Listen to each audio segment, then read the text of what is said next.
Hey guys, tonight we begin with the strange world of weird medieval rules. The kind of laws that sound ridiculous today, but in the context of castles, plagues, and chronic bad hygiene, actually made sense. So before you get comfortable, take a moment to like the video and subscribe, but only if you genuinely enjoy what I do here. And let me know in the comments where you're tuning in from and what time it is for you. It's always fascinating to see who's joining us from around the world. Now, dim the lights, maybe turn on a fan for that soft background hum, and let's ease into tonight's journey together. You roll out of bed, or rather, out of the pile of straw pretending to be a bed, and think, maybe today I'll try to look like less of a mud-stained disaster. You eye that fancy scrap of fur you found at the market and imagine yourself strutting into the village looking like a medieval influencer. Bad news. Congratulations, you've just broken the law. That's right. In the Middle Ages, fashion wasn't a matter of taste. It was state policy. Enter sumptuary laws, which basically said, wear your class on your sleeve. Literally. If you're a peasant, you're stuck with wool. Scratchy, dull, brown wool. Itchy enough to make you question the existence of God. Meanwhile, nobles swan around in silks so bright, they look like someone dipped them in unicorn blood. Try to imitate them? The law will notice. Authorities might fine you, humiliate you, or worse, throw you in jail. Imagine rotting in a dungeon while rats chew your shoes, all because your cloak looked too Dutchy for your station. Not exactly the glamorous rebellion you had in mind, and nobles didn't just ban random colours. Oh no, they were specific. Purple. Royalty only. Fur trims like ermine. Off limits unless you had a title longer than your family tree. Even shoes had rules. The rich wore poulaines. Those ridiculous pointy shoes so long they needed to be tied to your knees. You, as a humble dirt farmer, were expected to wear boots shaped like actual human feet. Functional, boring, and very unfashionable. The logic behind all this nonsense was simple. The rich wanted to stay visibly rich. If you looked too much like them, the entire fragile hierarchy might collapse. Imagine some noble being mistaken for a guy who shovels pig manure. The horror. Of course, there was also an economic angle. Nobles didn't want peasants wasting money on silk scarves when they could be spending it on rent, taxes, and maybe the occasional bribe to keep breathing. Looking good was basically theft of noble dignity. So you slip into your mandatory sackcloth chic and shuffle into the daylight, looking exactly as miserable as the law intended. Because in the Middle Ages, your greatest crime wasn't rebellion, heresy, or theft. It was daring to look fabulous while standing ankle-deep in mud. It's evening. You're sitting by the hearth, enjoying the one moment of warmth you'll get all day, when suddenly the town bell clangs. No, it's not calling you to dinner. It's the medieval version of your landlord telling you to stop having fun, the curfew bell. Curfew comes from the French couvre-feu, literally, cover your fire. At the sound of that bell, you're expected to smother your hearth, snuff your candles, and basically plunge your life into darkness. Not because the authorities wanted you well rested. No, it's because your entire town is made of wood, straw, and pure flammability.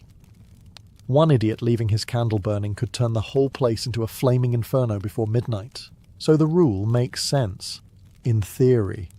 But in practice, it means you're left stumbling around your hut in the dark, tripping over chickens, and stepping into suspicious puddles you really hope are just water.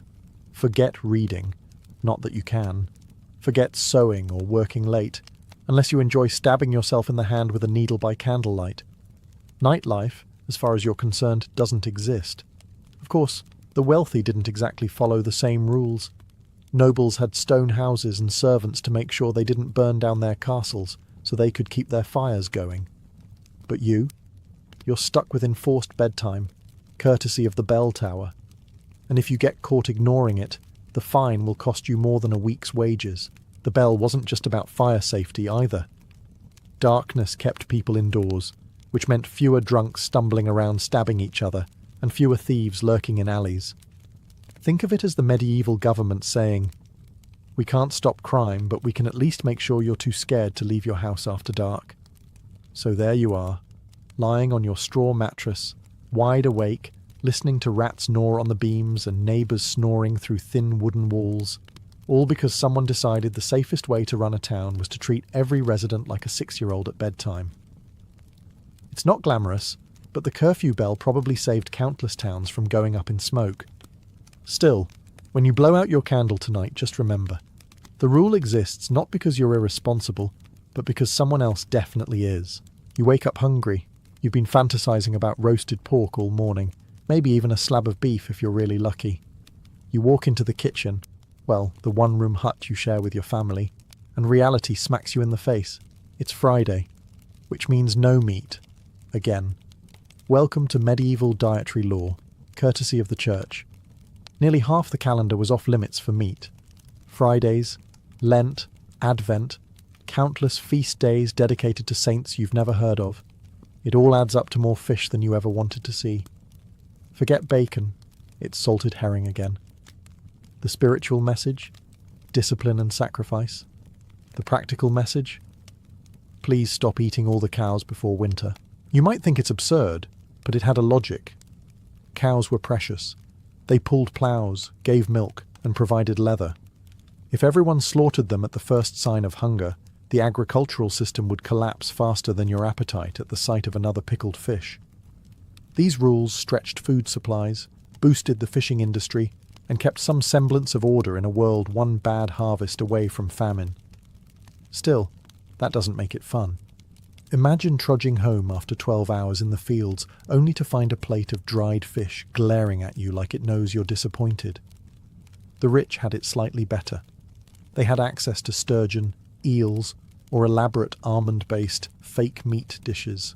You, meanwhile, were stuck gnawing on a bony carp that tasted like mud. Of course, people cheated. Smugglers sold contraband meat on fasting days, and plenty of peasants quietly roasted a chicken behind closed doors. But if you got caught, fines, public shaming, or penance, which usually meant standing in church for hours while everyone stared at you like you'd single-handedly doomed their souls. The irony is that these dietary restrictions shaped entire economies. Towns thrived on fishing, monasteries made fortunes on preserved fish, and fasting days gave cooks a reason to get creative with grains, vegetables, and legumes. So, while you're chewing on your 47th plate of salted herring, just remember, you're not suffering for nothing. You're propping up medieval Europe's version of food security. Still, no rule in history has ever made fish taste like bacon. And that's the real tragedy. You're starving. Your family is starving. The cabbage stew you've been eating all week tastes like sadness in liquid form. Then you spot it. A plump rabbit hopping merrily through the woods, practically begging to be roasted. Perfect, right? Wrong. That rabbit belongs to your lord. Everything belongs to your lord. The trees, the deer, the boar, and yes, even that smug little rabbit. Welcome to medieval hunting law, where catching dinner without permission could make you a criminal. The forests weren't public land. They were the medieval version of a private game reserve, and your local noble wasn't about to share. He didn't care that you were chewing on turnips like a desperate goat. He wanted venison at his feast, and you weren't invited. So if you dared to snare that rabbit, you were poaching, a crime taken about as seriously as murder. Punishments varied, but none were pleasant. Best case? A fine you couldn't possibly pay. Worst case? A hand chopped off. Really bad case? Execution. Imagine being hanged for the medieval equivalent of stealing a chicken nugget. And the nobles didn't just protect their food out of greed. Hunting rights were a way of showing power. Being able to ride into the forest with hounds and crossbows wasn't just recreation. It was a live-action flex. Meanwhile, you were supposed to clap politely as your betters slaughtered animals you weren't even allowed to touch. Of course, peasants still poached. Hunger is persuasive, and rabbits breed faster than punishment could keep up. Whole villages sometimes banded together for secret hunts, slipping into the woods at night with nets and clubs. The thrill wasn't just in catching food. It was in sticking it to the system, if only for a meal. But if you got caught, let's just say the Lord didn't see you as resourceful. The irony is that while you risked death for a rabbit, nobles killed animals in bulk just for sport. Hundreds of deer could be slaughtered in a single hunt, not because anyone needed that much meat, but because it looked impressive. So you walk home empty-handed, stomach growling, dreaming of roast rabbit you'll never taste. Because in medieval Europe, survival wasn't about skill. It was about remembering that even the wildlife knew its place better than you. You've been accused of stealing a loaf of bread.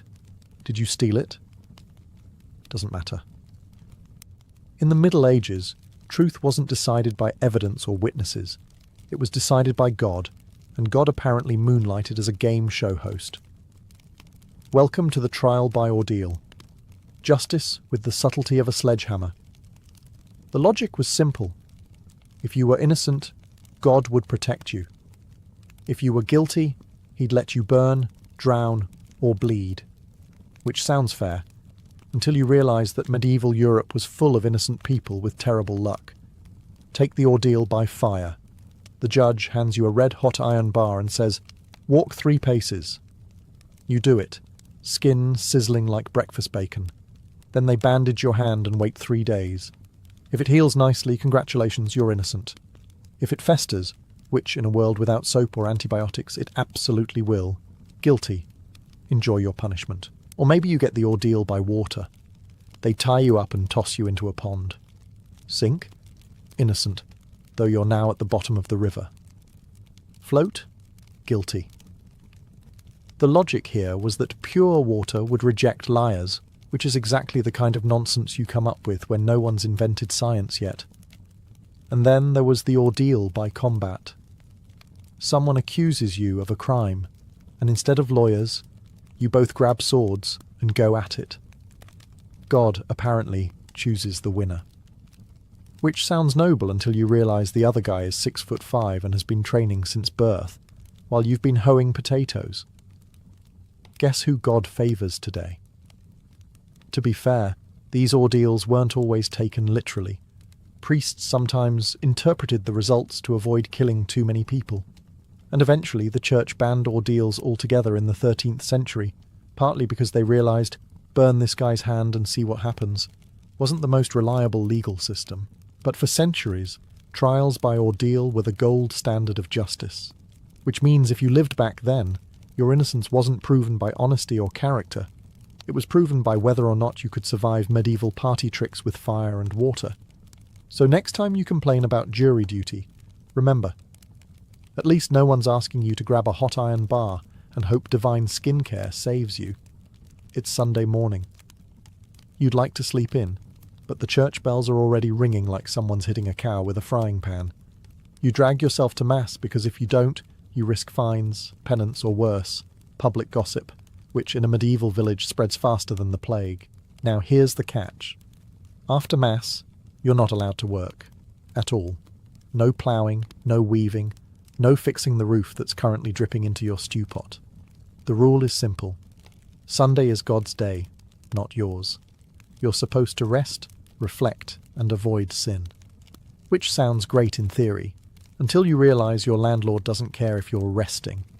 He still wants his rent, and the weeds in your field didn't get the Sabbath memo. The church, to be fair, enforced this for more than just piety. A weekly rest day kept peasants from literally working themselves into an early grave. In a world where vacation meant collapsing in the mud, Sunday was the one day you could avoid dropping dead in the field. Call it medieval HR policy wrapped in scripture. Of course, rest was a relative term. You weren't reclining with wine and cheese. You were sitting through a 2-hour Latin sermon you couldn't understand, followed by endless prayer. After that, maybe you'd sneak in a nap before the priest reminded you that idleness was also a sin. In short, Sunday gave you the choice of being bored into holiness or guilty of laziness. Naturally, exceptions existed. Nobles still hunted, servants still served, and emergencies like putting out a fire or delivering a baby didn't count as work. But if you tried to sneak in a little extra farming, someone would rat you out. And suddenly, you're standing barefoot in church while the priest scolds you in front of the whole village. Still, the rule had staying power. Without it, peasants might have been worked 7 days a week until they dropped. The Sabbath gave you at least the illusion of rest, a little buffer between endless toil and inevitable death. So, you trudge home from church, eat your cold porridge, and rest by staring at the wall. Congratulations. You survived another Sunday without accidentally sinning. Sort of. You've decided you're tired of farming mud and eating cabbage soup, so you want to try your hand at a trade. Maybe you'll become a baker or a blacksmith, or even a weaver. Great idea. Except you can't just start hammering metal or selling loaves of bread. First, you need the blessing of the medieval equivalent of a mafia family, the guild. Guilds controlled everything. Want to bake bread? You have to be in the Bakers' Guild. Want to shoe horses? Farriers' Guild. Want to carve wooden spoons? Believe it or not, there was probably a guild for that too. And if you tried to work outside the guild system, you'd be fined, driven out, or occasionally beaten into remembering the rules. Joining wasn't easy. First, you had to spend years as an apprentice, basically working for free in exchange for experience. After that, you'd graduate to journeyman, wandering around trying to earn wages while still under guild rules. Only after producing a masterpiece, literally a perfect example of your craft, could you apply to become a master yourself. And who judged your masterpiece? The other masters in the guild, who had every reason to make sure fewer people joined their little club. Sounds familiar, doesn't it? At first glance, this all feels suffocating, but there were good reasons. Guilds set quality standards, so people didn't die from bread made of sawdust or armour that shattered on the first swing. They regulated prices to avoid chaos in the marketplace. They also protected members from competition, which sounds less noble but was very effective if you were inside the club. For you, the downside was obvious. Without guild membership, you couldn't legally sell your work. You'd end up like that one guy who tried to open a discount bakery and got his oven smashed by guild enforcers. Medieval Yelp reviews weren't written with words. They were written with bricks through your window. Still, guilds offered security. If you were part of one, you got protection, training, and a voice in your town's affairs. If not, you were just another peasant pretending to know how to hammer iron. So you swallow your pride, sweep the shop floor for 7 years as an apprentice, and hope one day your masterpiece doesn't get rejected. Because in the Middle Ages, you couldn't just follow your passion. You had to follow the guild, or else. You don't own a clock. You don't even know what a clock is. Time, for you, is whatever the local church bell says it is. And those bells? They never stop. They ring to wake you up. They ring to drag you to prayers. They ring for work, for rest, for meals, and for bedtime.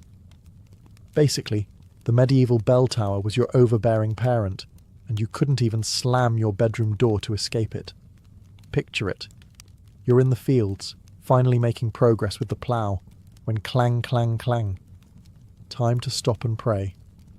You mutter a few words to God, go back to work, and just as you're finding a rhythm again, clang, clang, clang. Noon bells. Time to eat your gourmet meal of bread, onions, and disappointment. A couple of hours later, just when you think maybe you'll catch up on work, Vespers, off you go again. And it wasn't just about religion. The bells controlled civic life too. They announced market openings, curfews, and emergencies. Fire in the town, bells, enemy attack, bells, somebody important died, bells. Basically, bells were the medieval version of push notifications, constant, loud, and impossible to turn off. The worst part? You had no say in it. The priest or town officials decided when the bells rang, and you obeyed. Didn't matter if you were tired, in the middle of a meal, or halfway through something important. The bell owned you. Oversleep? Everyone knows. Because you missed the morning bells? Leave work early? Everyone knows, because the bells hadn't rung yet. Forget to show up to Mass? Guess what? The bells tattled. In theory, bells provided order in a world without watches or literacy. Most people couldn't read a calendar, let alone keep track of hours. The sound of bells structured the chaos. But for you, it meant your life was less living freely and more being Pavlov's dog centuries before Pavlov. So you trudge on, ears ringing, your entire existence carved into bell-shaped chunks of time. Because in the Middle Ages, you didn't ask what time it was. You waited for the bells to tell you who you were, where you should be, and exactly how little control you actually had. You stink. Everyone stinks. It's the Middle Ages, after all. So when you finally scrape together enough coins to visit the local bathhouse, you think maybe, just maybe, you'll leave smelling less like a damp goat.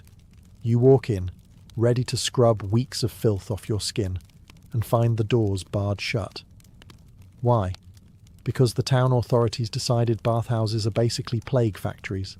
And to be fair, they weren't entirely wrong. Bathhouses weren't just for baths. They doubled as social clubs, gossip centres, and let's be honest, budget brothels. A place where you could chat, soak, and catch a disease all in one convenient visit. When syphilis and plague swept through Europe, the bathhouse became everyone's favourite scapegoat. Shut them down, and maybe people stop dropping like flies. Or maybe they just keep stinking, which is at least less contagious. But here's the problem. Without bathhouses, your hygiene options are limited. Washing at home means hauling buckets of freezing water from the well, dumping it into a wooden tub, and pretending this counts as a spa day. Soap is expensive, hot water is a luxury, and honestly, your family would rather use that firewood to cook food than to make sure you don't smell like despair. Of course, the nobles didn't always play by the same rules. They had private baths, perfumed oils, and servants to scrub them down. You're left rubbing yourself with a rag and hoping no one notices that your natural musk could scare away wolves. And here's the kicker. The church often viewed public bathing with suspicion anyway. Too much nudity, too much mingling of sexes, too much fun. If you enjoyed it, it was probably sinful. So bathhouses lived in this bizarre moral grey zone, tolerated 1 year, banned the next. You never knew if your evening soak would leave you refreshed or excommunicated. So you shuffle back home, dirt still caked under your nails, hair greasy, skin itchy. You tell yourself bathing is overrated, that nobody notices anyway. Except they do. They all do. Everyone in your village smells the same. Sweat, smoke, livestock, and failure. Because in the Middle Ages, washing yourself wasn't just about hygiene. It was about politics, morality, and whether the town thought your bathhouse was saving souls or spreading death. Spoiler, it was probably both. You've done it. After months of back-breaking work and eating porridge that tastes like sadness, you've saved a few coins. You think, maybe I'll treat myself. Maybe I'll buy something nice. Something that says, I may be poor, but I still have self-respect. Wrong. Medieval law says you can't. Welcome back to sumptuary laws. The rules that made sure you never dressed better than your betters. Let's say you're a wealthy merchant. You've made decent money trading wool, and now you want a velvet tunic. Not so fast. Velvet is reserved for nobles. Purple cloth? Forget it. That's basically the medieval trademark colour of royalty. Fur trims. Only if your family tree includes someone with the third at the end of their name. For you, the law demands beige potato sack chic. And the enforcement? Dead serious. Inspectors actually roamed towns checking hems, fabrics and colours. If you wore silk without the right pedigree, you'd get fined. Imagine trying to explain that you're in debt because you bought a shirt slightly too shiny. It's fashion policing in its purest form. The logic, of course, was order. If a duke and a merchant both walked into church wearing the same outfit, chaos might ensue. How would anyone know whom to bow to? Nobles couldn't risk being mistaken for commoners, so the law kept the classes visually separated, like medieval colour-coded uniforms. And don't think you could sneak around the rules. People tattled. If your neighbour spotted you in a cloak that looked a little too luxurious, they'd rat you out. Not because they cared about the law, but because watching you get humiliated in court was the best entertainment they'd have all month. Meanwhile, the nobles themselves strutted around in outfits so gaudy they needed entire servants just to carry their sleeves. Their shoes curled into points so long they had to be tied to their knees. But you? You're lucky if you're allowed a belt buckle that doesn't rust. So, you put away your dreams of velvet and settle for another wool tunic, blending back into the grey-brown sea of mediocrity that was medieval fashion for the non-elite. Because in this world, clothes didn't just make the man. They reminded him exactly how low he ranked. You're hungry again, which is less of a surprise and more of a permanent state of being. Today you think, maybe I'll splurge on something fancy, a goose, or white bread, like the nobles eat. Unfortunately, the medieval rulebook is already laughing at you. Because in this world, even your dinner is a reminder that you're not important. Food was divided by class, and the laws made sure you knew it. Nobles got the good stuff: venison, swan, pheasant, and white bread made from refined flour. You, on the other hand, got barley bread so dense it could double as a weapon. You ate onions, leeks, cabbage, and more cabbage. When in doubt, always more cabbage. Your stew wasn't seasoned with herbs. It was seasoned with despair. White bread was especially humiliating. It wasn't just tastier, it was literally a status symbol. Only the wealthy could afford to waste good flour on fancy loaves, while you were stuck with dark bread that looked and tasted like a doorstop. And if you tried to get around it, say, buy a goose on the sly or sneak some venison into your pot, congratulations, you're guilty of eating above your station. Fines, shaming, or worse. Imagine explaining to your children that you're in prison because of bread. The rules weren't only about class snobbery, they also had practical roots. By reserving high-status foods for the elite, society rationed limited resources. If every peasant roasted swans on Sunday, there'd be no swans left for the Duke's feast. And let's be honest, the Duke's feast was always going to matter more than your survival. Of course, this didn't stop peasants from dreaming. Ballads and jokes often poked fun at the idea of a poor man sneaking venison or a roast goose. Food was the fantasy equivalent of winning the lottery. You weren't imagining castles or crowns, just one meal that didn't taste like boiled mud. So you choked down another bowl of thin barley gruel, staring wistfully at the nobles' banquet hall across the way. They're tearing into roast peacock while you gnaw on bread hard enough to chip a tooth. Because in medieval Europe, even what you ate was a law-enforced reminder that your place in the world was firmly at the bottom of the table. You cough once in the marketplace. Bad move. Suddenly, every set of eyes is on you like you've just confessed to witchcraft. Welcome to plague season, where one sneeze can get your entire neighbourhood shut down. In the Middle Ages, quarantine wasn't optional. If someone in your house got sick, the authorities would happily lock your door from the outside and nail a cross on it, so the whole town knew you were basically a walking biohazard.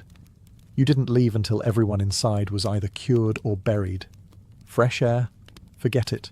The rule was, better one dead family than a dead village. Comforting. Markets closed. Inns closed. Weddings, fairs and festivals gone. Basically, everything that made life slightly less miserable was outlawed. The logic was sound. Keep people apart, and maybe they stop spreading death like it's free samples at a fair. But for you, it meant starvation, isolation, and lots of awkward conversations with your family in one cramped room. If you were unlucky enough to be a gravedigger, things got even worse. The authorities forced you to work day and night, hauling corpses, digging trenches, and trying not to catch the very thing you were burying. Refuse, and you'd be punished like a criminal. Accept, and you'd probably die anyway. Career options were bleak. And let's not forget the travel bans. Whole towns locked their gates to outsiders. Strangers were treated with suspicion, merchants were turned away, and if you did manage to sneak in, you were greeted with pitchforks instead of hospitality. Tourism in plague years wasn't exactly thriving. Of course, these rules had their moments of medieval brilliance. Some cities actually reduced death tolls by enforcing strict quarantine. Others just panicked, shut everything down, and hoped God would notice. Either way, the result was the same. You, trapped at home, rationing stale bread and hoping your neighbour's cough didn't drift through the walls. So, you sit in your sealed-off house, staring at your family, wondering who's going to start coughing next. The only upside? For once, you don't have to go to church. But it's hard to celebrate when the priest is outside marking your door like it's the medieval version of a hazard sticker. Because in the Middle Ages, breaking quarantine didn't just mean risking your life. It meant risking the whole village, and the whole village was very motivated to make sure you stayed inside. Permanently if necessary.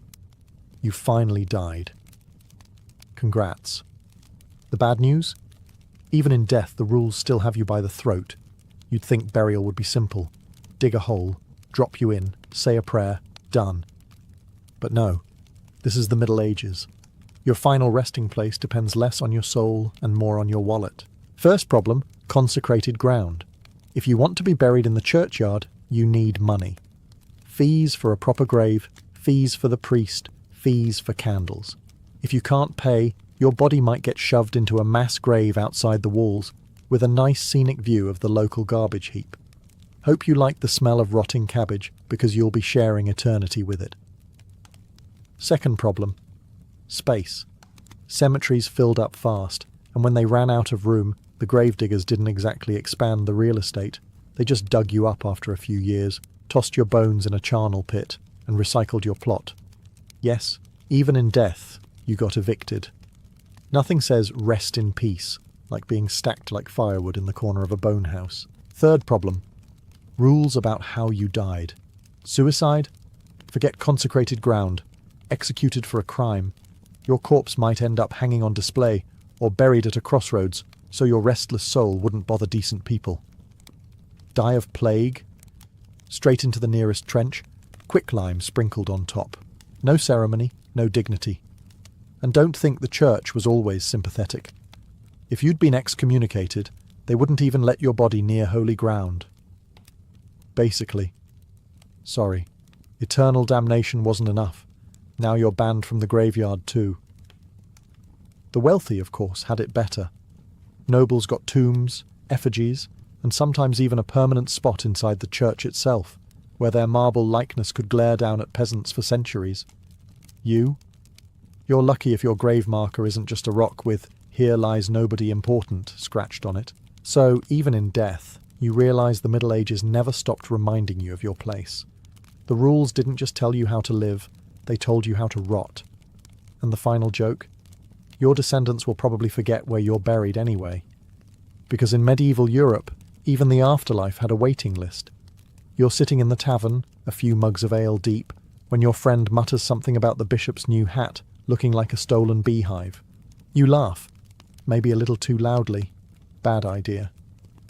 In the Middle Ages, mocking the church wasn't just bad manners, it was a crime. A serious one.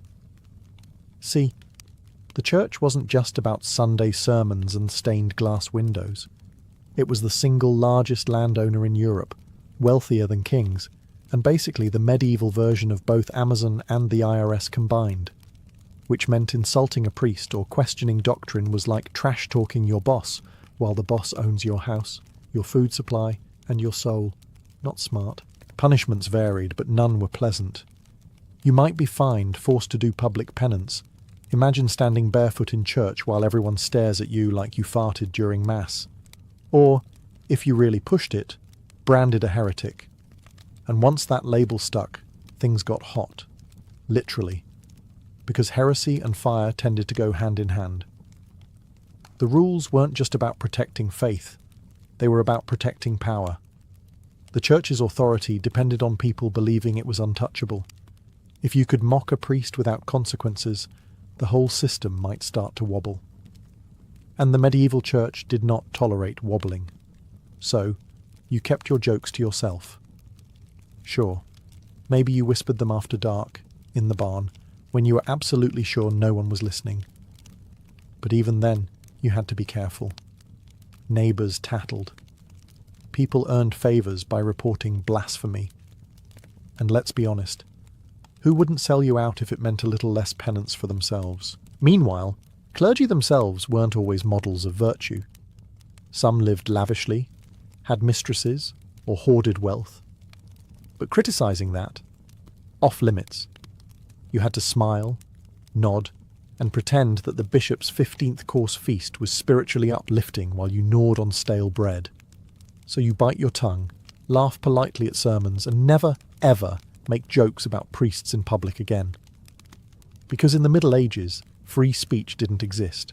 And if you forgot that, the church had plenty of creative ways to remind you. Because here, sticks and stones might break your bones, but words could definitely get you burned. It's nightfall. You're finally home after a long day of bending your spine in half for someone else's profit. All you want is to sit by the fire, eat your watery stew, and maybe not freeze to death. But just as you're starting to feel human again, the church bell clangs. The message is clear. Cover your fire, snuff your candles. Fun time's over. This wasn't a suggestion. It was law. Your hearth had to be covered at night, or you risked fines, punishment, or worse. Burning the entire village down because you nodded off with a log still smouldering. And in a town made entirely of wood, thatched roofs, and bad decisions, fire spread faster than gossip after Mass. One drunk farmer could turn everyone's house into a bonfire, and nobody wanted that. So you obey. You shovel dirt over your fire, muttering curses under your breath, and spend the rest of the evening shivering in the dark. Your entertainment options are limited. Talk to your family, who you're sick of. Listen to rats in the rafters, or lie awake imagining how warm nobles are right now in their stone castles with multiple fireplaces roaring. Of course, the rich didn't always follow this rule. Lords and bishops had stone halls and servants to manage the flames, so they could afford to keep the fire going all night. You, however, are the risk. The law wasn't written for them. It was written because your hovel is basically one giant torch waiting to happen. And while the rule did prevent devastating fires, it also made nights miserable. Darkness wasn't peaceful. It was terrifying. Thieves, wolves, drunk neighbours looking for fights, all thrived after the curfew. The fire wasn't just warmth, it was protection. Without it, you sit in the dark like bait, hoping nothing out there decides you look edible. Still, the law stood for centuries. Fire was both your best friend and your worst enemy, and medieval life was already dangerous enough without waking up in a pile of ashes. So you pull the blanket tighter, listen to the silence, and wait for dawn. Because in the Middle Ages, survival wasn't about comfort, it was about obedience.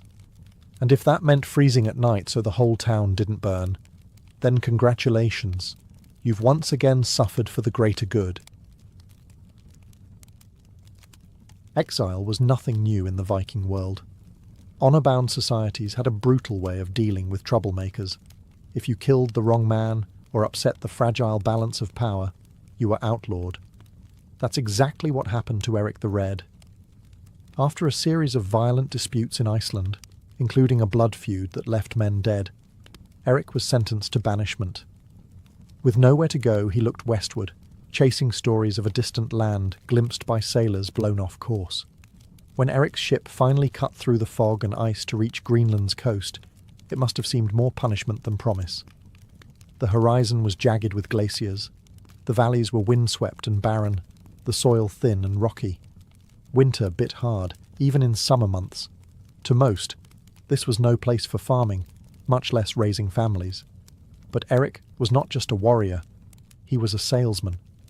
He understood the power of words in shaping destiny. He chose to call this harsh new land Granland. Greenland.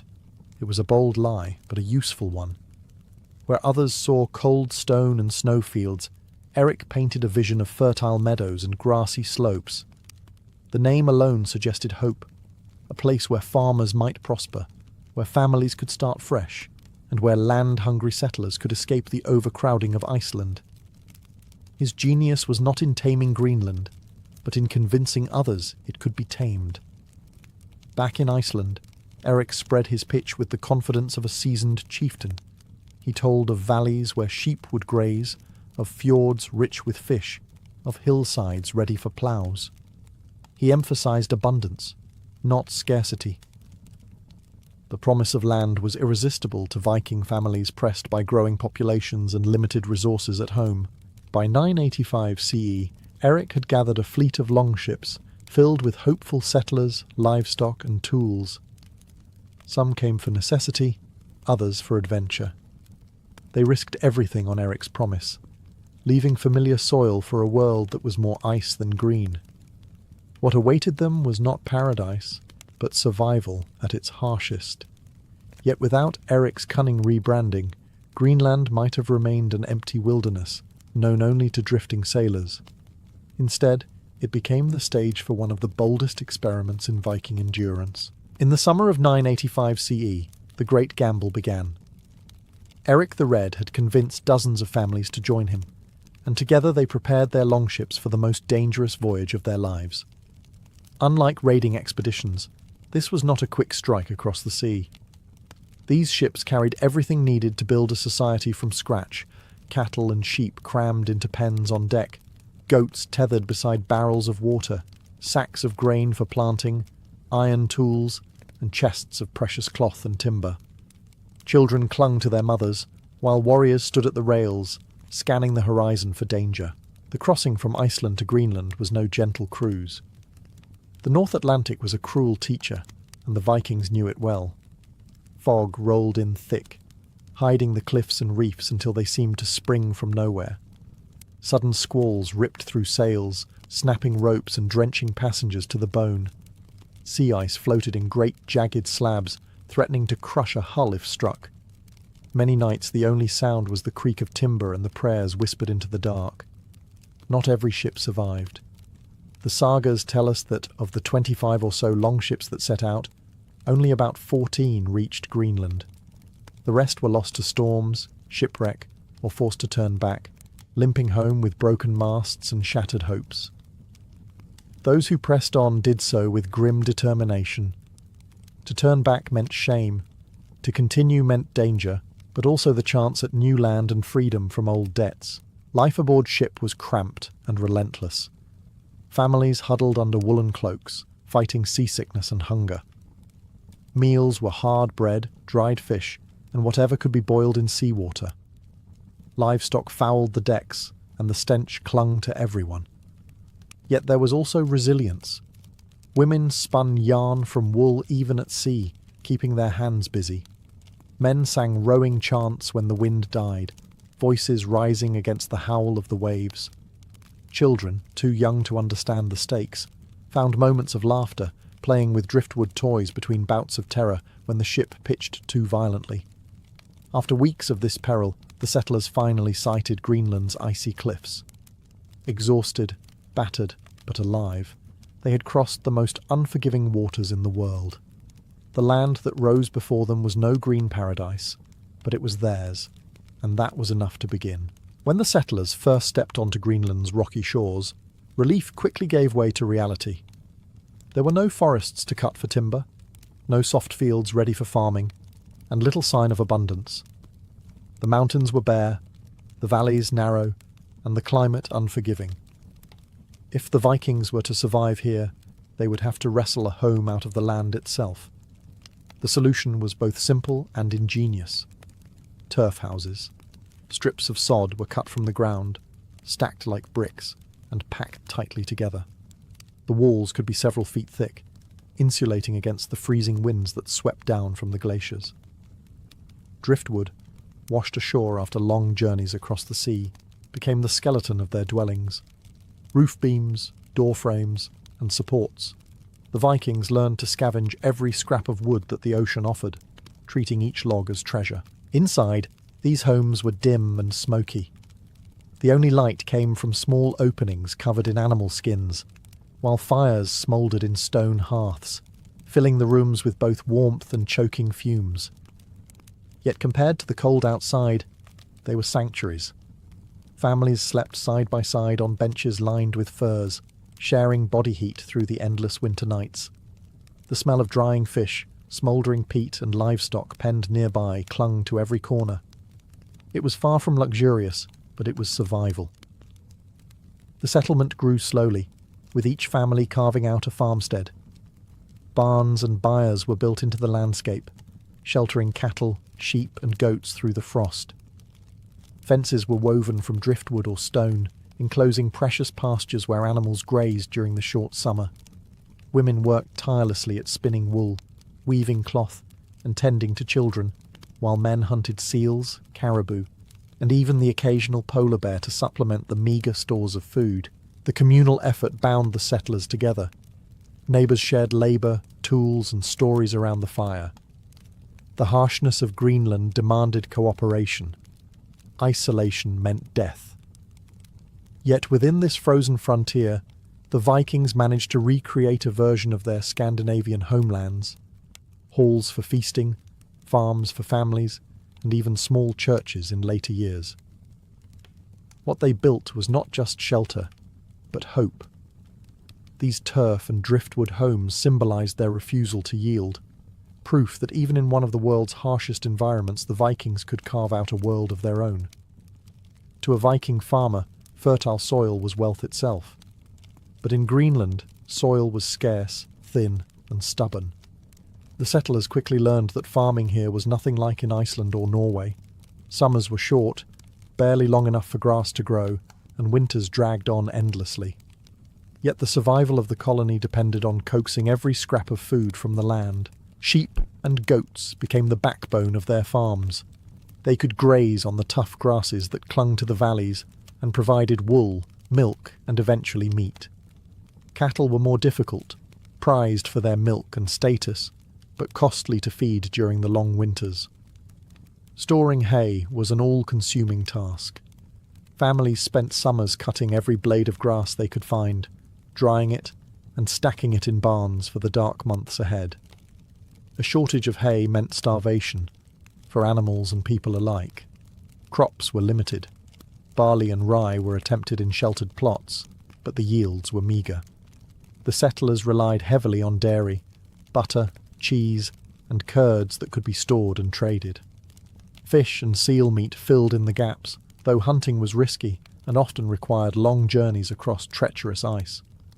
Women brewed whey into sour drinks, while children learned early to help herd sheep, gather eggs, and tend small gardens of herbs. It was a precarious balance. A single bad harvest, a colder than usual summer, or an outbreak of disease among the animals could mean disaster. Archaeological evidence shows bones of dogs and even newborn calves butchered during lean years, desperate attempts to stretch food supplies when famine loomed. Survival in Greenland was not just about skill, it was about endurance and luck. Yet farming was more than sustenance. It was identity. The settlers saw themselves as landholders, free farmers in the Norse tradition, tied to their animals and fields.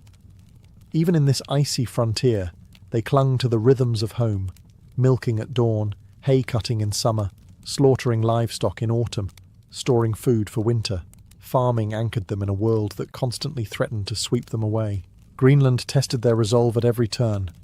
The land gave little, demanded much, and punished mistakes. But for over 4 centuries, Viking families held on, proving that even at the edge of the known world, the farmer's way of life could endure, at least for a time. For Viking children in Greenland, life began in the shadows of turf houses and under the gaze of a community fighting for survival. Unlike in the bustling markets of Norway or the farms of Iceland, childhood here was not about carefree play. It was about learning early, working hard, and enduring a world where death always hovered near. From the moment they could walk, children were given tasks.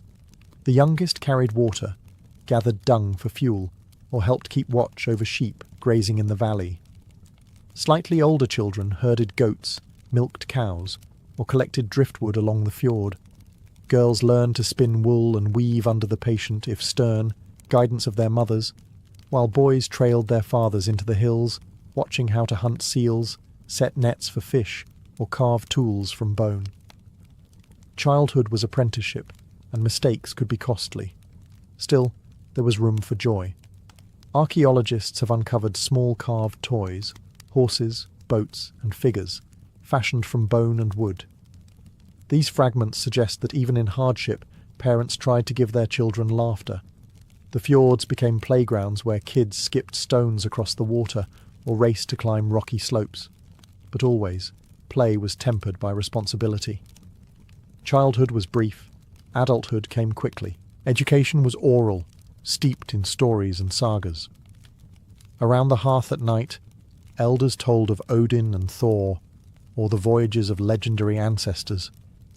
These tales weren't just entertainment, they were lessons in courage, cunning, and endurance. Later, as Christianity took root, children learned prayers in Latin, though most could not read or write. Memory was their library, and storytelling their textbook. Danger was ever present. Sickness spread easily in cramped turf houses. Winters were brutal, and famine sometimes claimed the youngest first. Graves of children, some as young as a few months old, have been found near the settlements, their short lives a reminder of how fragile survival was. Yet families kept having children, not only for love, but for necessity. More hands meant more help, and more help meant a greater chance the household would endure. In Greenland, a child's laughter could pierce the monotony of hardship, but behind every smile lay the sobering truth. They were being prepared for a life of constant struggle. From birth, they were heirs to the same resilience their parents carried across the sea, resilience that kept the settlement alive for generations. In Greenland's Viking settlements, survival was not only won by the men who hunted or ploughed, it was held together by the relentless labour of women. Inside dim turf houses, women's work was the invisible thread that kept families alive, and without it, the colony would have crumbled within a generation. Weaving was at the heart of this labour. Wool from sheep and goats was carded, spun, and transformed into cloth on upright looms that stood in the smoky rooms of farmhouses. The cloth was not just for clothing, it was currency. Woven wool, known as vadmal, was traded across the North Atlantic, and in Greenland it became one of the colony's most valuable exports. A woman's skill at weaving was therefore not just domestic, but economic power. Her hours bent over the loom, shaping the prosperity of her household. But weaving was only one thread of their burden. Women tended the dairy, milking cows and goats, making butter, cheese and skyer, a kind of sour milk curd. These products were staples of the Greenland diet, stored carefully to last through the long winter. A failed batch could mean hunger months later. Women also managed the hearth, keeping the fire alive through endless nights, cooking with little more than fish, seal meat, and dried grains. Their work demanded constant vigilance, for a single lapse could leave a family cold and starving. Childbearing added yet another layer of hardship. With limited medical knowledge and harsh conditions, childbirth was perilous. Many women died young, leaving families fractured. Those who survived juggled infants strapped to their backs while they spun wool or tended to livestock. Children were often raised communally, with older daughters helping to care for their younger siblings, further entwining women's roles with the survival of the whole community. Women were also keepers of memory. In the evenings, when fires burned low, they recited sagas, prayers, and ancestral tales. As Christianity spread, women maintained devotional practices, teaching children their first prayers and organising family rituals around feast days. They became both spiritual anchors and cultural preservers, ensuring that Norse identity endured even on the icy margins of the known world. Though their names rarely appear in sagas, Greenland's Viking women were the colony's backbone. Their weaving clothed the settlers, their dairy filled the larders, their labour raised the walls of every household. In silence and smoke, they forged the fabric of life itself, proving that survival in Greenland was as much a woman's triumph as a man's. Even at the edge of the world, faith travelled with the settlers. When Eric the Red's people arrived in Greenland, most were still bound to the old Norse gods, Odin the All-Seeing, Thor the Thunderer, Freya of fertility and love. Sacrifices, charms, and sagas tied them to a spiritual world that had guided their ancestors for centuries. Yet by the time the colony matured, Christianity had spread across Scandinavia, and its influence reached Greenland's fjords as well. The shift was dramatic. Eric himself resisted conversion, stubbornly loyal to the old gods. But his wife, Theodild, embraced Christianity with zeal. She insisted on building a small church near their farm at Brattahlid, despite Eric's protests. The sagas tell us that Eric refused to enter it, dismissing the new faith as weakness. Still, Theodild's chapel became a gathering point, the first Christian church in Greenland.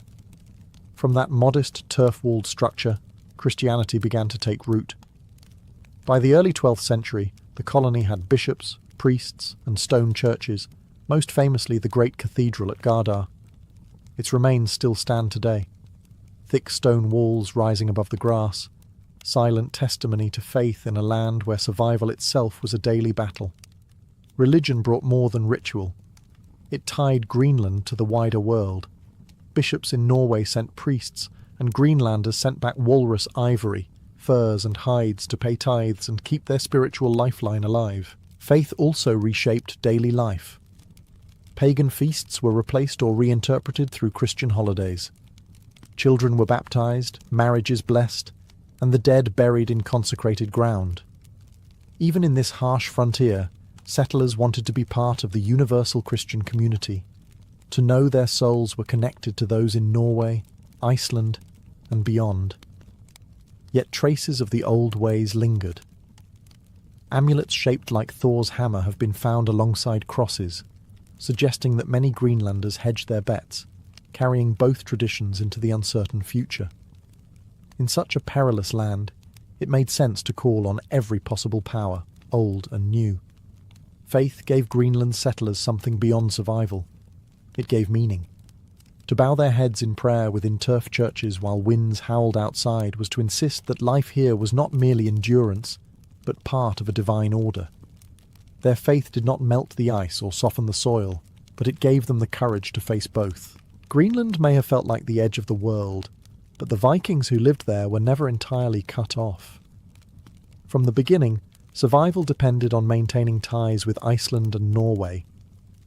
The settlers could produce wool, dairy, and hides, but they lacked many essentials: iron for tools, timber for building, and luxury goods that reinforced status. To bridge the gap, they turned to trade, creating lifelines across the storm-tossed North Atlantic. Walrus ivory was Greenland's most prized export. Walrus tusks, carved and polished, were shipped to Europe, where they became chess pieces, religious artifacts, and luxury ornaments. Hunting walrus was no easy task. It meant long expeditions north into icy waters, braving polar bears, treacherous seas, and bitter cold. But the ivory fetched high prices, and for a time it kept the colony relevant in European markets.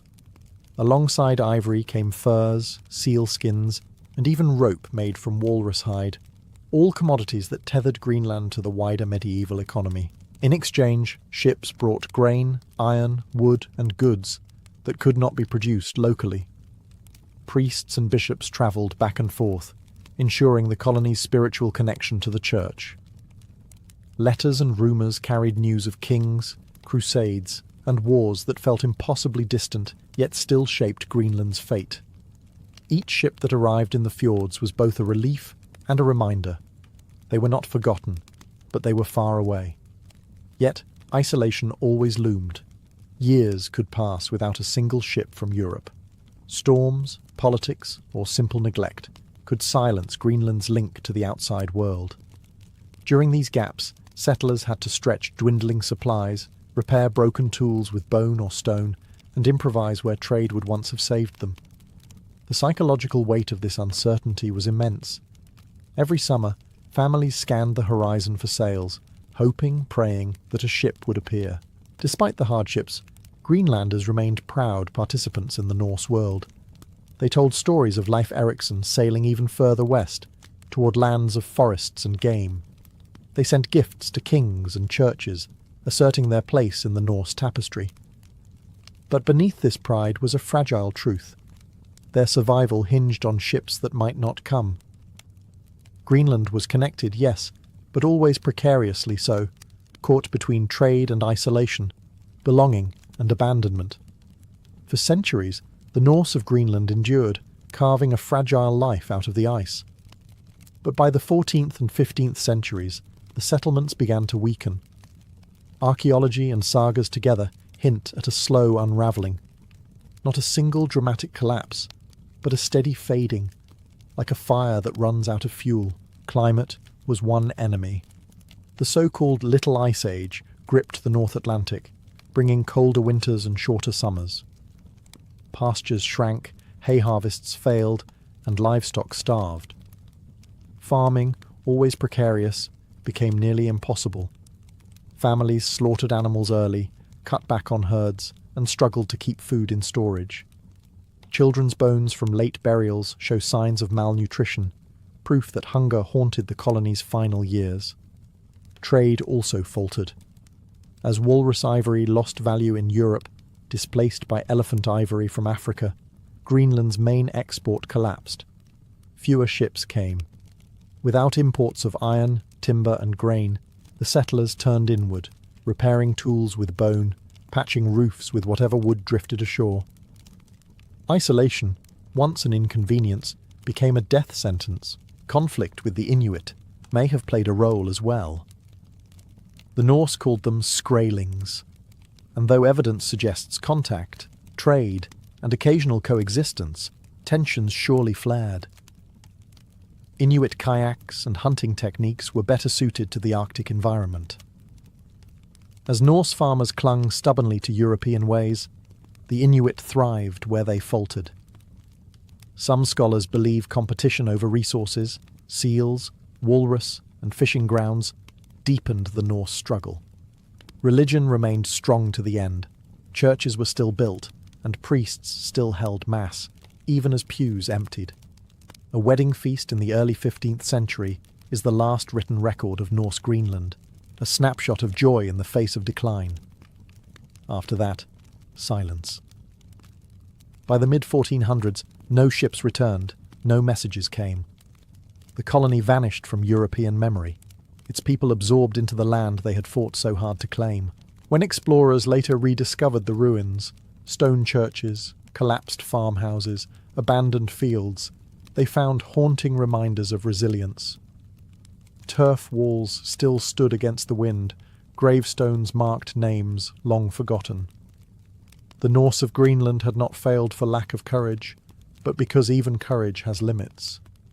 At the edge of the world, they endured as long as humanly possible, until the ice, the hunger, and the silence claimed them. For the Illyrians, marriage was never just about two people choosing to live together. It was the binding of bloodlines, the cementing of clan alliances, and sometimes the avoidance of conflict. In a world where kinship determined protection, honor, and survival, marriage was a political and social contract first, and a private union second. Clans were the core of Illyrian society. Every man and woman belonged not just to a family, but to an extended network of kin, stretching across valleys and hilltop settlements. These clans controlled land, resources, and warriors. When two young people married, the event reshaped more than their daily lives. It reshaped alliances between groups. A marriage could secure peace between rivals, strengthen trading bonds, or enhance military cooperation. In this way, the personal was always political. Negotiations over marriage were carried out by elders, men of authority who weighed the advantages carefully. They considered the wealth of the bride's family, the reputation of the groom's lineage, and the long-term gains that such a union could bring. A marriage was rarely spontaneous. It was the result of calculated decision-making, a strategy for survival in a world of shifting loyalties. Yet this emphasis on clan-centered unions did not strip marriage of its symbolic power. Weddings were moments when the collective identity of a clan was displayed. The joining of two families was celebrated not only as a personal milestone, but as a triumph for the wider community. Songs, rituals, and public ceremonies all reminded those present that marriage was larger than the bride and groom.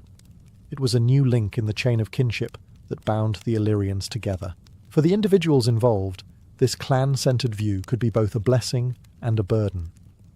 A bride might be given to a family she barely knew, her duty tied to her father's promises. A groom might find his marriage shaped more by alliances than by affection. Still, within these unions, bonds could grow stronger over time, forged by shared labour, children, and the constant reminder that their marriage carried the weight of entire clans. In Illyrian society, then, to marry was to step into the web of collective destiny. The ceremony may have joined two people, but the consequences reached far wider, echoing across kin groups, alliances, and generations. In Illyrian culture, marriage was rarely a matter of personal choice. It was arranged, negotiated, and carefully managed by the elders of the clan.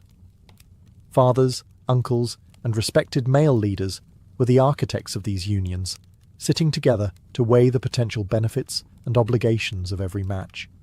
For them, the happiness of the bride and groom was secondary to the prosperity, safety, and influence of their families. The process could be long and deliberate. Elders considered lineage, wealth, land rights, and even past rivalries. If one clan had a history of feuds with another, a marriage could heal wounds and create a bond stronger than any treaty.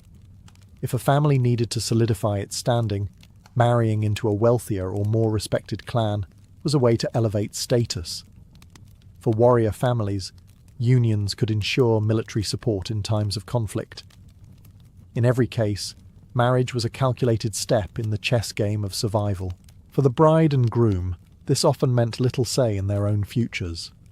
Young women especially were subject to the decisions of their fathers, who sought the most advantageous union. A bride could be promised to a man she barely knew, her marriage arranged when she was still a child. Grooms, too, were bound by the choices of their elders. While a young man might dream of a certain match, duty usually overruled desire. Yet arranged marriages were not without their benefits. In a world where clans faced constant threats from rival tribes, foreign invaders, and even natural hardships, arranged unions gave stability. A young couple entering marriage did so with the full support of two extended kin groups. Their farms would be better supplied, their children more secure, and their disputes mediated by a wider network of family alliances. The rituals surrounding arranged marriages reinforced this collective nature. The negotiations were not held in secrecy, but often in public gatherings, where agreements were witnessed and celebrated by the community. This visibility made the marriage not just a personal union, but a communal contract. Everyone present was reminded that marriage was a tool for shaping the destiny of the clan as a whole. In this way, arranged marriages were less about stifling individual choice and more about ensuring collective survival. They embodied the Illyrian worldview, that the strength of the clan came first, and personal lives existed within that greater framework. No Illyrian marriage was complete without the exchange of wealth, most often in the form of a dowry. The dowry was not just a gift from the bride's family, it was a statement of honour, stability, and the seriousness of the alliance. In a society where land, livestock, and weapons marked status, the dowry became both a practical resource and a powerful symbol. For the bride's family, providing a dowry was a way to prove their strength and generosity. A wealthy family might send her into marriage with sheep, goats, or even a prized horse, along with woven textiles, tools, and household goods. The more impressive the dowry, the greater the respect the clan commanded. A stingy or meagre offering, on the other hand, could cause whispers of weakness, damaging a family's reputation. The groom's family, however, was not simply the beneficiary. Accepting a dowry meant accepting responsibility. It was a pledge to treat the bride well, to uphold the alliance, and to maintain the trust that the transaction represented. In some regions, there is evidence of bride price traditions as well, gifts flowing in the opposite direction, from the groom's kin to the bride's family. This exchange reinforced the idea that marriage was not a purchase, but a mutual investment, binding two clans together in obligation and expectation. The items included in dowries also reveal much about Illyrian life. Livestock dominated, for animals were wealth in motion. They provided food, clothing, and trade. Metal objects, when available, were prized, as iron weapons and tools gave practical and military advantages. Women's dowries often included woven garments, blankets, and jewellery. Not only tokens of beauty, but also proof of the bride's skill and industriousness. These items would stock the new household, ensuring the young couple began their life together with security. Dowry ceremonies were public and festive. When gifts were exchanged, communities gathered to witness the transfer, often accompanied by feasts, music, and blessings. This visibility was important. It ensured that the marriage contract was not just between two families, but acknowledged and upheld by the entire clan network. Beyond economics, the dowry carried spiritual weight. It marked the bride's transition from one family to another, smoothing her passage into her husband's household.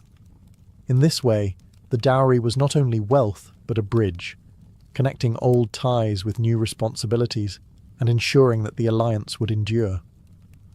Among the Illyrians, marriage was not only a social and economic contract, it was also a sacred moment that touched the spiritual world. Central to the ceremony were fertility rites, rituals designed to ensure that the union would be fruitful, that children would be born, and that the land and herds would prosper under the blessing of the gods. Without fertility, marriage lost much of its purpose, for the strength of a clan depended on the growth of families. Before the marriage feast, sacrifices were often made to deities tied to fertility and prosperity. Archaeological evidence and later Roman accounts suggest that animals such as sheep, goats, or bulls were offered to invoke divine favour. The blood of the sacrifice was sometimes sprinkled around the wedding site, symbolising life and continuity. In certain regions, the couple themselves may have been anointed with blood or oil, marking them as participants in a ritual larger than themselves. Fires, too, played a role. In many Indo-European traditions, flames symbolised purification and new beginnings, and the Illyrians were no different. Couples might walk around a fire, leap over flames, or share a meal prepared in the sacrificial hearth. These acts were not merely symbolic. They tied the couple to the eternal cycle of birth, death, and renewal that governed all life in Illyrian belief. The bride was often the focus of these fertility rites. Dressed in her finest garments and adorned with jewellery, she was presented as both the bearer of future children and the living embodiment of prosperity. Female relatives sometimes accompanied her with chants, dances, or blessings, invoking the ancestors and spirits of fertility. Herbs and flowers may have been woven into her attire, each chosen for its symbolic power to encourage health, love, and fecundity. The groom, meanwhile, was expected to prove his readiness as a protector and provider. In some traditions, he might participate in ritual hunts or contests of strength before marriage, demonstrating that he was worthy of raising a household. These displays tied masculinity to fertility as well, for a strong hunter meant a strong lineage. Altogether, these rites infused marriage with a sacred dimension that went beyond contracts and dowries. To marry was not only to bind families together, it was to invite the gods to bless the union, to renew the strength of the clan, and to ensure that life itself would continue through children, herds, and fields. No Illyrian marriage was complete without music and dance. Once the dowries were exchanged and the rituals performed, the serious business of alliance turned into a public display of joy. For the clans, this was more than entertainment. It was a chance to celebrate survival, kinship, and the continuity of their people. Music carried the rhythm of the feast. Simple instruments such as flutes, horns, and stringed lyres set the tone, while drums and rattles drove the beat. Songs often recounted heroic deeds, legendary ancestors, or the blessings of the gods. At weddings, verses were improvised to praise the bride's beauty, the groom's strength, and the union of their families. These songs reinforced the purpose of the gathering, to bind the living community together while honouring the voices of the past. Dance was equally central. Men and women alike joined in circular dances, hand in hand, moving to the rhythm of drums. Circles represented unity, endlessness, and the eternal cycles of life and death. Some dances were slow and solemn, mirroring the dignity of the occasion. Others were wild and energetic, symbolising fertility, vitality, and the strength of the new household. Youths sometimes performed competitive dances, showing agility and endurance, while elders moved with measured grace, reminding all of the wisdom that guided the clan.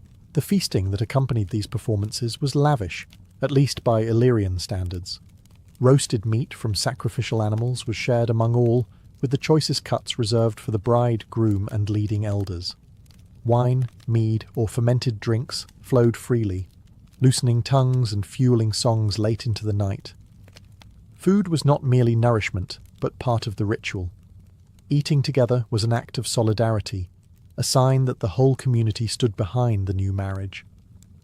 At times, the festivities could last for days, drawing in not just immediate kin, but neighbouring clans as well. These moments were more than private affairs.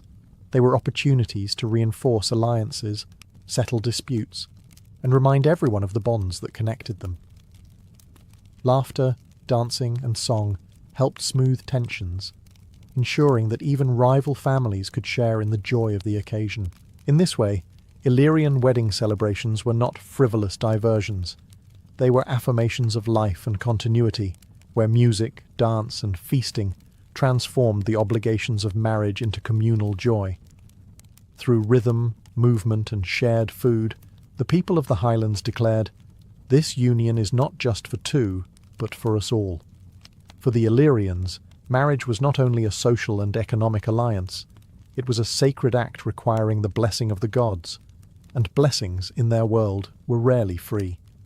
To secure divine favour, animal sacrifices were central to the wedding ritual, standing as both an offering and a symbolic transfer of life.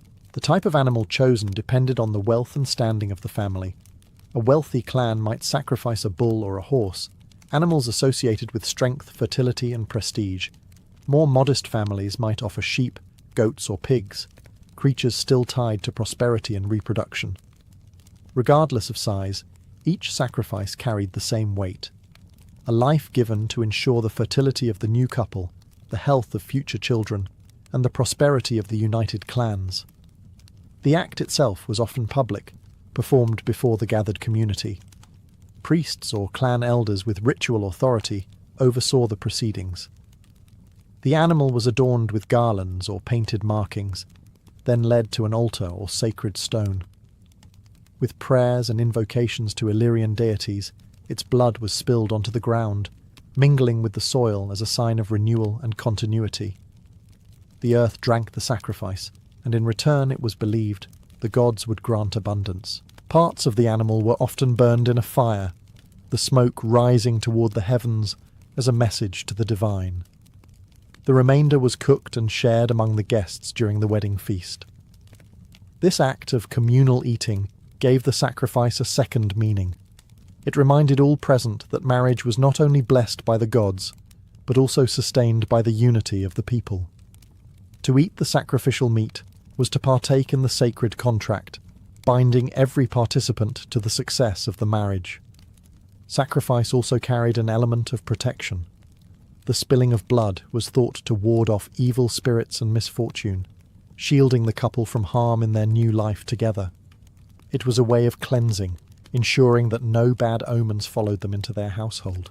Through these rituals, Illyrian weddings bridged the human and divine worlds. Sacrifices gave weight to promises, reminding everyone that marriage was more than a social bond. It was a sacred covenant, upheld by gods, ancestors, and the blood of offerings poured into the earth. In Illyrian society, the bride was more than a participant in marriage. She was the centerpiece of the ritual, the symbol of fertility, prosperity, and the continuation of the clan. While men negotiated the terms of the marriage and performed sacrifices, the women ensured that the traditions surrounding the bride were observed with care. These customs elevated the bride into a figure of both honor and responsibility, carrying the hopes of two families into her new household. Preparation began days before the wedding. Female relatives bathed the bride, combed her hair, and adorned her with jewelry. Necklaces of bronze, silver, or glass beads reflected her family's wealth, while belts and fibulae, brooches, fastened garments that displayed her skill in weaving. Some items were heirlooms, passed down through generations, linking her to the women who came before. This dressing was not just beautification, it was a rite of transformation, marking her passage from maiden to wife. Symbolic rituals surrounded her departure from her natal household. In some traditions, she may have been veiled, representing both modesty and the mystery of her new role. Women sang laments, bittersweet songs mourning the bride's separation from her family while blessing her future.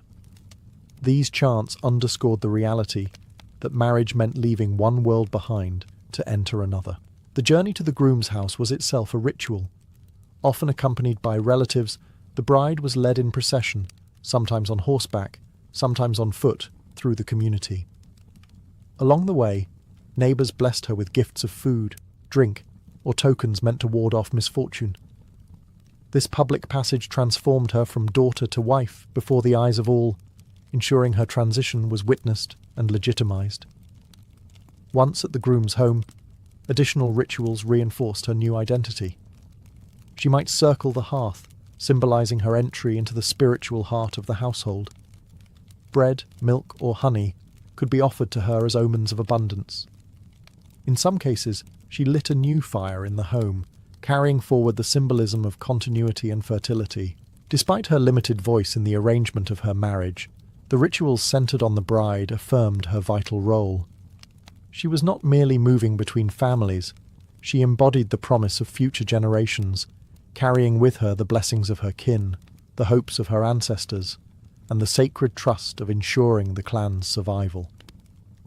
Every Illyrian marriage was more than a personal union. It was a political and social contract woven into the fabric of clan alliances. In a world where survival depended on networks of kinship, each marriage tightened bonds between groups, created obligations, and sometimes healed old wounds. To the Illyrians, the wedding feast was as much about strengthening the clan's future as it was about celebrating the bride and groom. Alliances formed through marriage were practical tools of diplomacy. Rival clans might use marriage to end feuds, sealing peace with blood ties rather than fragile treaties. A son marrying into a rival household meant that both sides now had shared grandchildren, and killing kin was a line few were willing to cross. In other cases, clans sought partners not for peace, but for power, binding themselves to wealthy neighbours, skilled warriors, or families with broad trade connections. The obligations of these alliances ran deep. Families were expected to support one another in times of famine, conflict, or raiding. A man might call on his wife's clan for reinforcements in war, or for food if crops failed. Similarly, a woman could appeal to her natal family for protection if mistreated, creating a system of checks that ensured some balance of power. This network of obligations meant that marriage ties could ripple across whole regions, shaping Illyrian politics in subtle but lasting ways. Marriage also reinforced social hierarchy. The most prestigious unions were between powerful clans, often accompanied by lavish dowries and grand feasts. Lesser families benefited indirectly, as alliances trickled down, influencing trade, disputes, and local leadership. In this way, marriage mapped the social order, displaying who held influence and who sought to rise higher. Communal participation made these alliances tangible.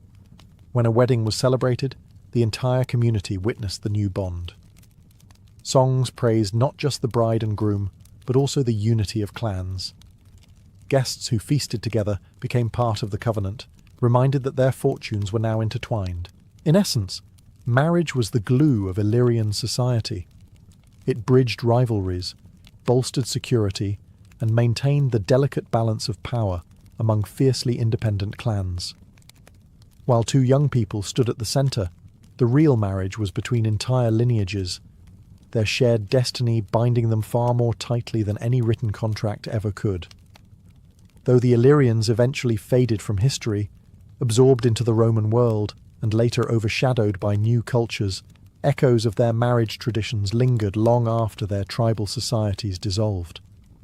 These customs, rooted in clan loyalty, fertility rites, and communal celebration, left an imprint on the social fabric of the Balkans, where kinship and marriage continue to be understood as more than private unions. One enduring legacy was the centrality of the clan.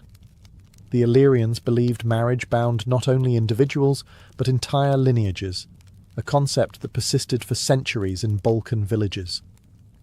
Even into medieval and early modern times, marriages were arranged with an eye towards strengthening alliances and securing protection, much as the Illyrians once did. The idea that one family's honour was tied to the alliances of another continued to shape negotiations and expectations around marriage. Their fertility rituals, too, echoed across generations. Though the blood sacrifices of bulls and goats eventually gave way to Christian blessings, the symbolism of fire, food, and abundance remained. Lighting the hearth in a new home, blessing bread and wine for newlyweds, or circling a fire during festivals can all be seen as distant reflections of Illyrian practices that once bound people to the gods of nature and fertility. The communal aspect of Illyrian weddings, the music, dances, and feasts, also proved remarkably resilient. Traditional circle dances, performed at weddings across the Balkans even today, recall the ancient symbolism of unity and continuity. The role of song, improvising verses to honour the bride and groom, also survived, adapting to new languages and faiths but preserving the same function, to publicly affirm marriage as a celebration for all, not just for two. Perhaps the most telling legacy lies in the balance between duty and personal choice. For the Illyrians, arranged marriages ensured stability, and while modern cultures have shifted toward individual preference, traces of this collective mindset linger. Even now, in some rural traditions, elders play a strong role in approving or guiding unions, echoing the ancient belief that marriage is too important to be left entirely to youthful desire. In the end, Illyrian marriage traditions reveal a people who understood that survival rested on bonds. Between men and women, between families, between clans, and between humans and the divine. Though the Illyrians themselves vanished from history's stage, the patterns they wove through marriage survived, carried forward in rituals, symbols, and the enduring human need to find unity in the face of life's uncertainties. Harold Sigurdsson, the man who would later be remembered as Hardrada, the Hard Ruler, entered the world in 1015, at a time when Norway was caught between chaos and kingship. He was born into the powerful house of Sigurd Syr, a minor king in the fertile region of Ringerike. His mother, Åsta Gudbrand, was already well known in Norway's political circles, having been the mother of Olaf Haraldsson, the future Saint Olaf and King of Norway. That connection placed young Harold in the heart of dynastic ambition from the very start. Norway at this time was no peaceful kingdom. The land was a patchwork of chieftains, rival kings, and foreign interests, with Denmark and England both casting long shadows across the North Sea. The Viking Age was still alive with its old spirit of raiding and conquest, but Christianity was beginning to reshape society. Harold grew up at the crossroads of these traditions, hearing stories of gods and sagas while watching priests and bishops establish the new faith in his homeland. It was a childhood steeped in both sword and sermon. What made Harold stand out, even in his youth, was his sheer physicality and fierce determination. Later sagas describe him as unusually tall, perhaps over 6 feet, towering above most men of his time, with piercing eyes and a commanding presence. By the time he was a teenager, he was said to be restless, bold, and already skilled with weapons. His half-brother Olaf, ambitious to secure Norway under one crown, became both an inspiration and a protector. Yet Harold's childhood was far from safe. To grow up in a royal household in 11th century Norway meant living under constant threat. Alliances shifted like tides, and enemies were never far away. For Harold, this environment fostered resilience and ambition. He was not destined to live quietly on his father's lands. He was shaped to fight, to lead, and to carve out a place in a violent world. In Harold's birth, we see the emergence of a figure who embodied the last great wave of Viking ambition. He was the younger son, not expected to inherit much, but fate had larger plans. From the moment he was born, Harold's life was set on a course of blood, exile, and conquest, a saga that would stretch across continents and end in one of the defining battles of the Viking Age. By the summer of 1030, Harold was only 15 years old, but already he found himself marching toward one of the most decisive battles in Norway's history. His half-brother, Olaf Haraldsson, later canonized as Saint Olaf, had been ousted from the throne by a coalition of Norwegian chieftains allied with the powerful Danish king Knut the Great. Olaf, determined to reclaim his crown, gathered loyalists for a desperate campaign to retake Norway.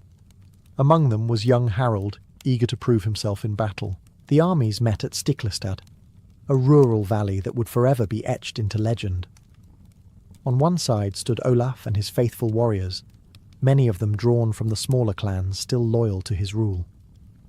On the other, an overwhelming force of rebels supported by Denmark, eager to see Olaf fall once and for all. The odds were grim, yet Harald refused to be left behind. Armed with sword and shield, he entered the shield wall alongside hardened veterans, the fate of his brother, and perhaps his own destiny, hanging in the balance. The battle was brutal and chaotic. Spears clashed against shields, arrows darkened the sky, and war cries echoed through the valley. Olaf fought valiantly, but was struck down during the melee, his death later remembered as martyrdom for Christianity in Norway. Harald, though barely more than a boy, fought fiercely at his brother's side until he too was struck with grievous wounds. Cut and bleeding, he fell amid the carnage, but unlike Olaf, he survived. His survival, however, meant exile. With Olaf dead and the rebellion victorious, Harald could not remain in Norway. If captured, he would likely have been executed, another casualty of dynastic struggle. Instead, he fled eastward with a handful of loyal companions, leaving behind his homeland and family. The Battle of Stiklestad was both a crushing defeat and a strange beginning for Harald. It robbed him of his brother, his home, and his immediate future in Norway. Yet it also propelled him onto the world stage.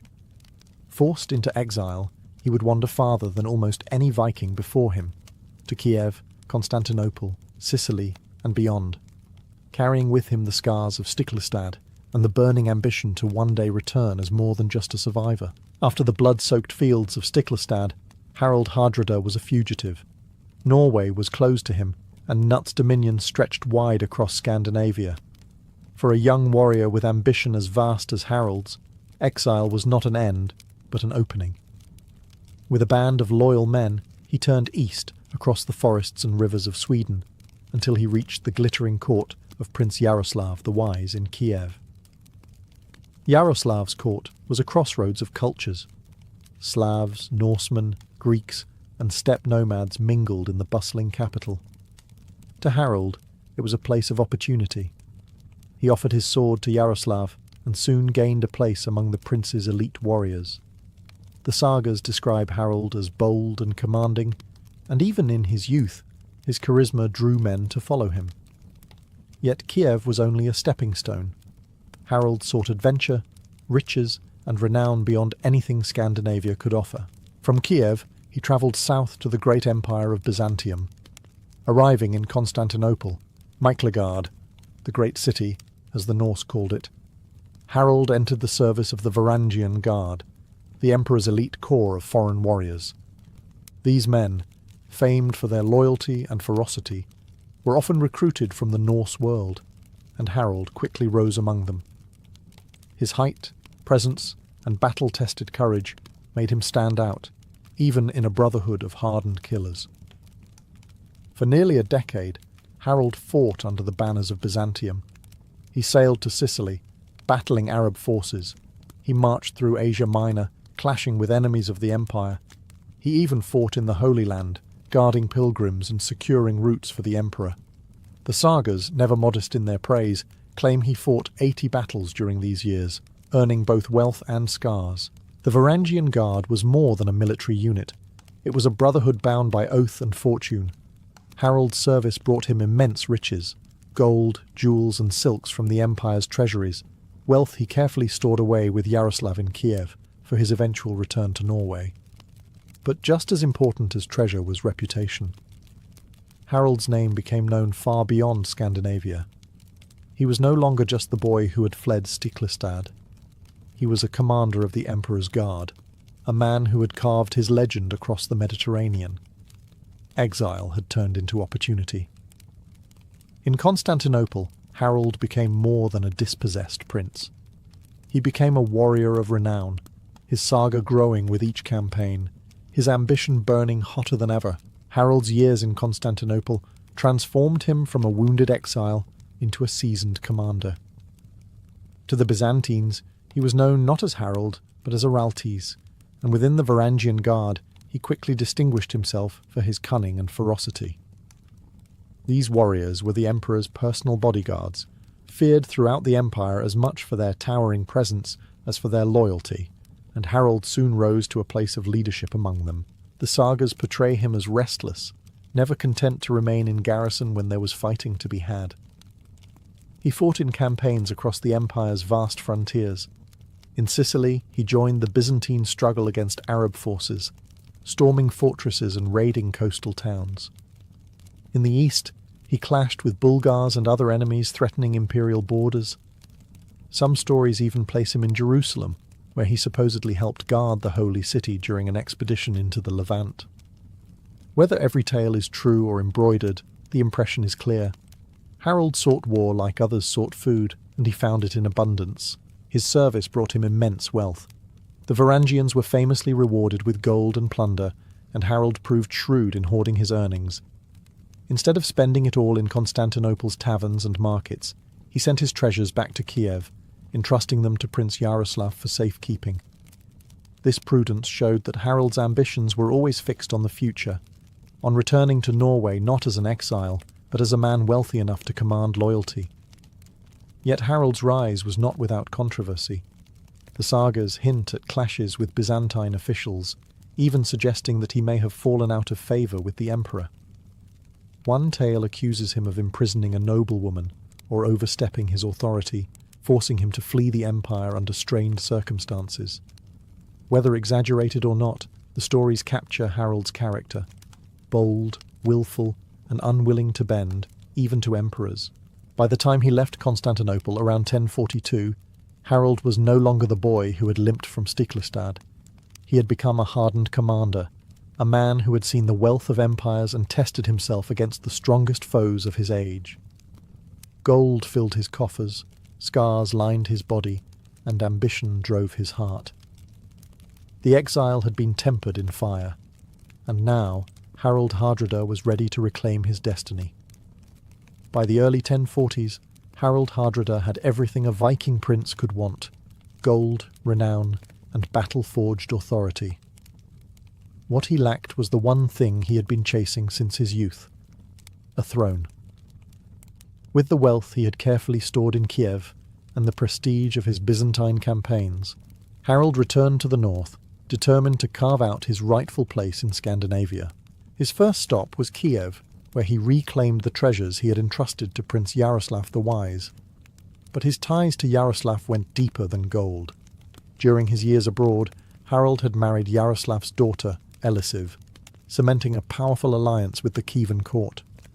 With his wife and riches at his side, Harold sailed back toward Norway, ready to challenge the political order that had excluded him for more than a decade.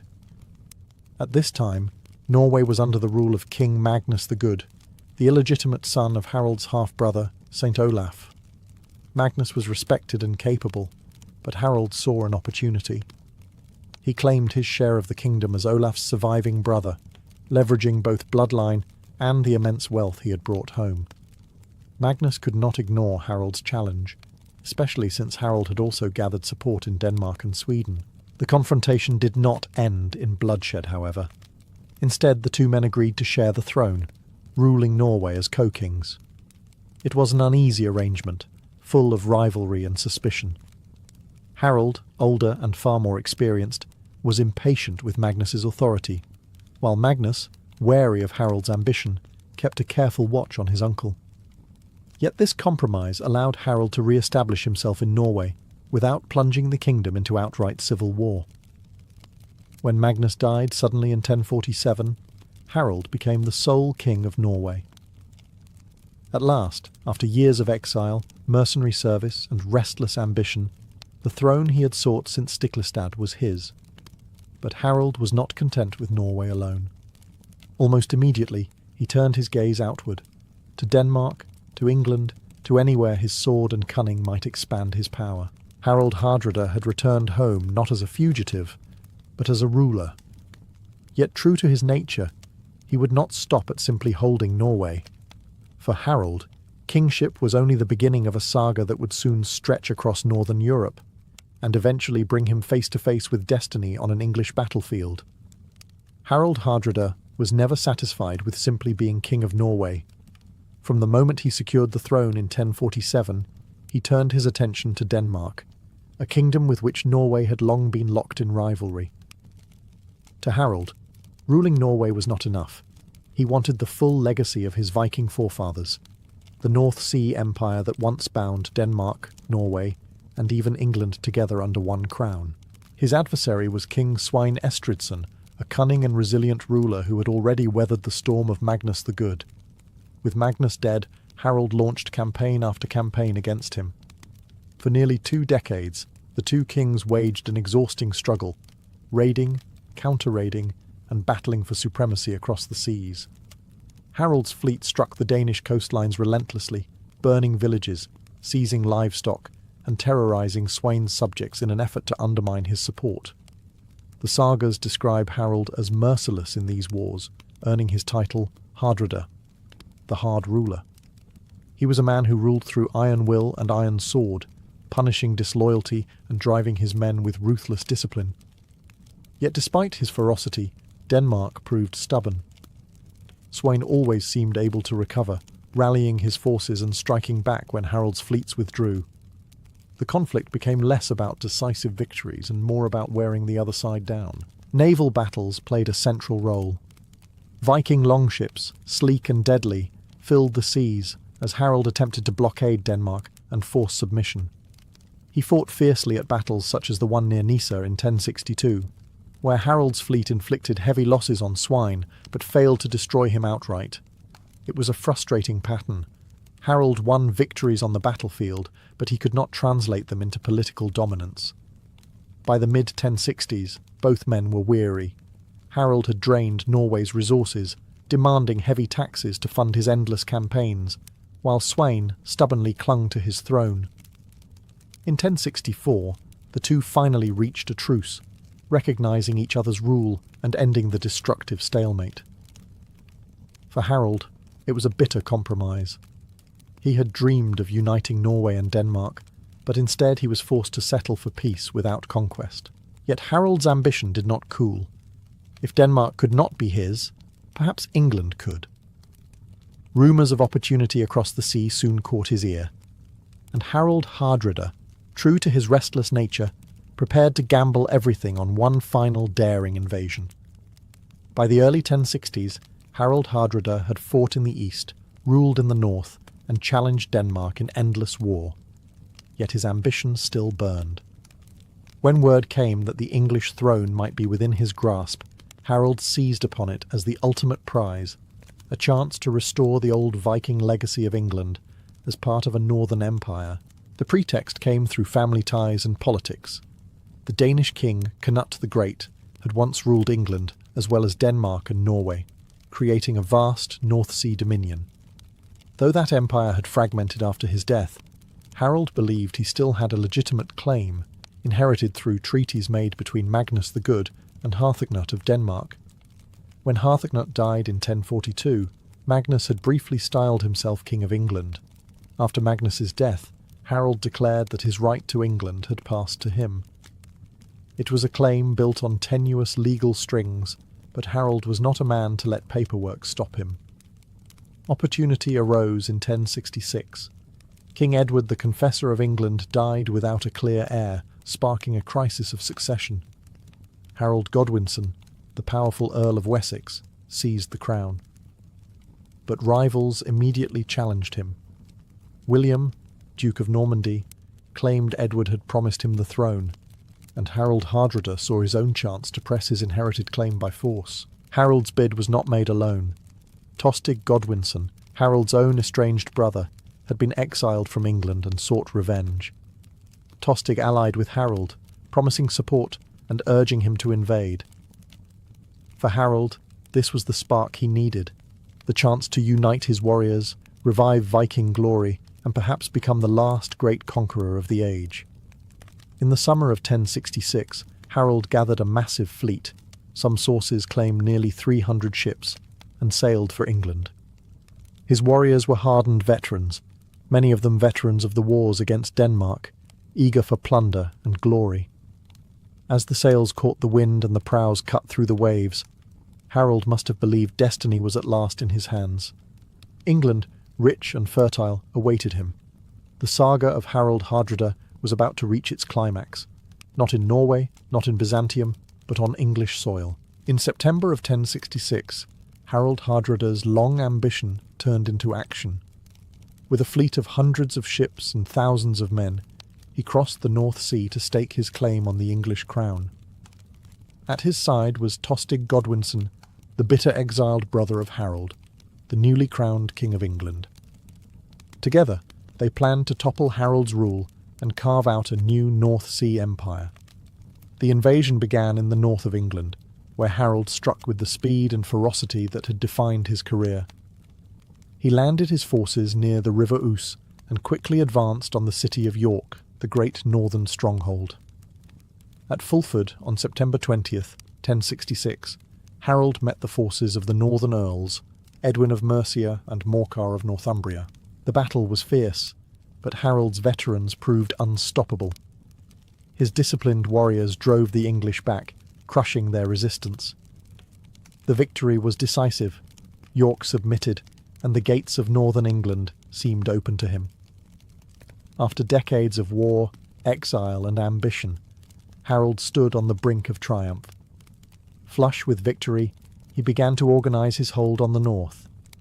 Demands of loyalty were taken, hostages secured, and supplies gathered. Harold was confident enough to send part of his fleet back toward Norway, believing the campaign was nearly won. With York under control, he expected the English crown would soon be his, but fate moved faster than he anticipated. King Harold Godwinson, who had been preparing to face William of Normandy in the south, marched his army north at breakneck speed. Covering nearly 200 miles in less than a week, Harold caught Harold Hardrada completely off guard. The English king's sudden arrival would force a confrontation neither side could avoid. Harold, camped near Stamford Bridge with part of his army, had not even donned full armour when news reached him that Harold Godwinson was closing in. The stage was set for one of the most dramatic clashes in English history. For Harold Hardrada, it would be the final test of his lifelong ambition, a battle that would decide not only his fate, but the very end of the Viking Age. On September 25th, 1066, the saga of Harold Hardrada reached its final act at Stamford Bridge. Harold, fresh from victory at Fulford and confident in his hold over northern England, was caught unprepared. His men were spread out, many unarmoured, some even resting in the sun.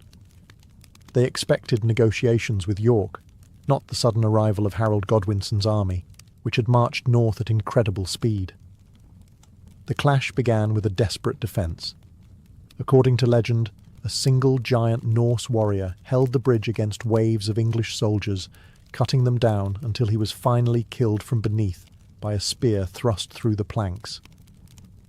This act of defiance bought Harold's army precious time, but the odds were stacked against them.